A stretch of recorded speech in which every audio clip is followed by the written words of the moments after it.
Il était une fois, dans un village reculé au cœur de la savane, une petite communauté de paysans vivant paisiblement.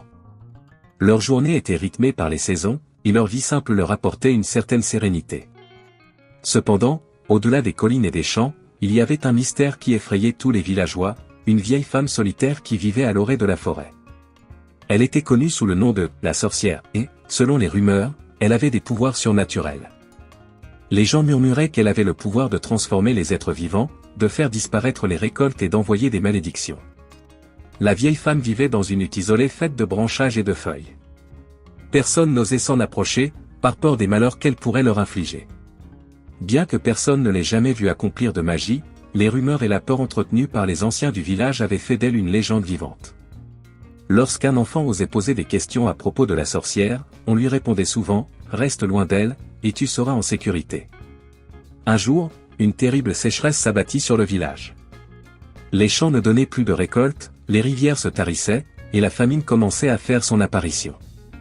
Les villageois se tournaient les uns vers les autres, désespérés, mais aucune solution ne semblait viable. Le chef du village, un homme sage nommé Kofi, appela à une réunion d'urgence. Après plusieurs jours de délibération, il proposa une idée audacieuse. Kofi, en tant que chef, savait que la situation était désastreuse et qu'il devait agir. « Et si nous demandions à la sorcière de nous aider » suggéra-t-il. Un silence pesant tomba sur l'assemblée. La peur de l'inconnu se lisait sur tous les visages. Personne n'osait accepter l'idée. La sorcière était une figure redoutée, et demander son aide semblait plus effrayant que de souffrir en silence. Les murmures des villageois commençaient à s'intensifier. « Que faisons-nous » demanda une vieille femme en tremblant. « Si elle nous aide, cela aura un prix. Et si son aide est en fait une malédiction déguisée ?» D'autres villageois acquiescèrent, partageant la même inquiétude. Mais Kofi, voyant que leur situation devenait de plus en pis. Finalement, un homme courageux, Baba, se porta volontaire pour se rendre chez la sorcière. Il était jeune, audacieux, mais aussi très craintif de l'inconnu. En partant seul dans la forêt dense, il sentit la lourdeur de son devoir peser sur ses épaules. Chaque bruit de la forêt semblait être un signe de menace, chaque ombre semblait sur le point de le dévorer. Mais il persévérait, sachant que sa mission pourrait être la seule chance de survie du village. Le chemin vers la hutte de la sorcière était étroit et sinueux. Les arbres géants aux racines noueuses semblaient vouloir l'avaler, et l'air devenait plus épais à mesure qu'il s'enfonçait dans la forêt. La peur de Baba grandissait à chaque pas. Mais au bout de plusieurs heures de marche, il aperçut enfin une lumière vacillante au loin. La hutte de la sorcière était là, comme une apparition fantomatique. Son cœur battait la chamade, mais il s'avança. La vieille femme était assise près du feu, ses cheveux blancs flottant autour de son visage ridé. Elle leva les yeux lorsque Baba entra dans la hutte. « Tu es venu, n'est-ce pas » dit-elle d'une voix douce mais ferme. « Tu cherches de l'aide pour ton village, mais as-tu le courage de l'accepter » Les mots de la sorcière résonnèrent dans l'esprit de Baba comme un défi. Il baissa les yeux, honteux de sa peur. « Oui, nous avons besoin de votre aide. Le village meurt de faim. » La sorcière observa Baba un moment avant de lui répondre. « Je peux vous aider. Mais, il y a une condition, vous devez cesser d'avoir peur de ce que vous ne comprenez pas. La peur de l'inconnu est une prison dans laquelle vous vous enfermez vous-même. » Baba se sentit soudainement vulnérable. « Que signifie cela » demanda-t-il.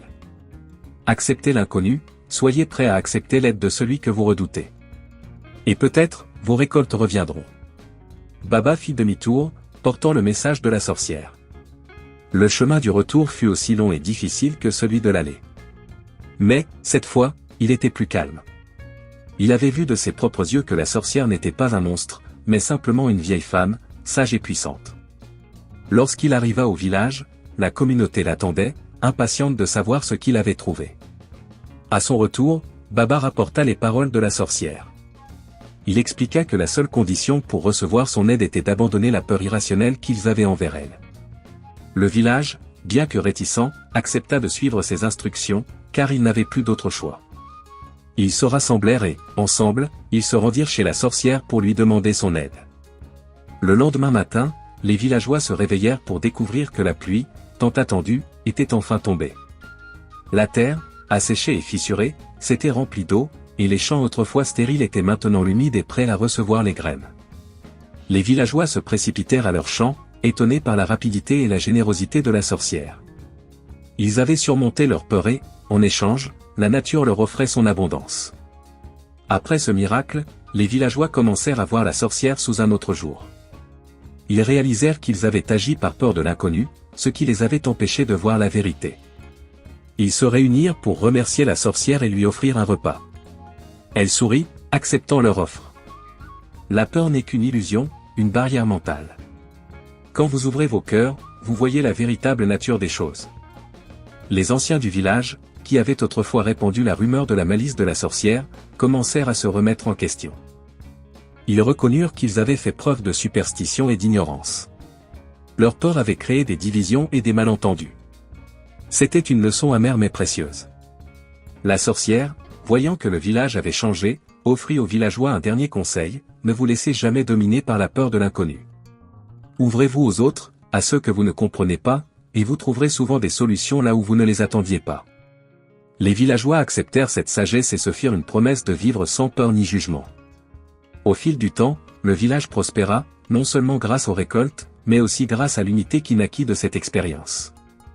Les craintes étaient désormais reléguées au passé, et chaque membre de la communauté apprit à respecter et à comprendre l'autre. La sorcière, autrefois perçue comme une menace, devint une figure respectée dans la communauté.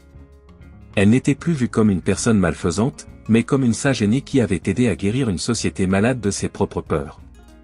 Les saisons passèrent, et la communauté vécut en harmonie avec la nature.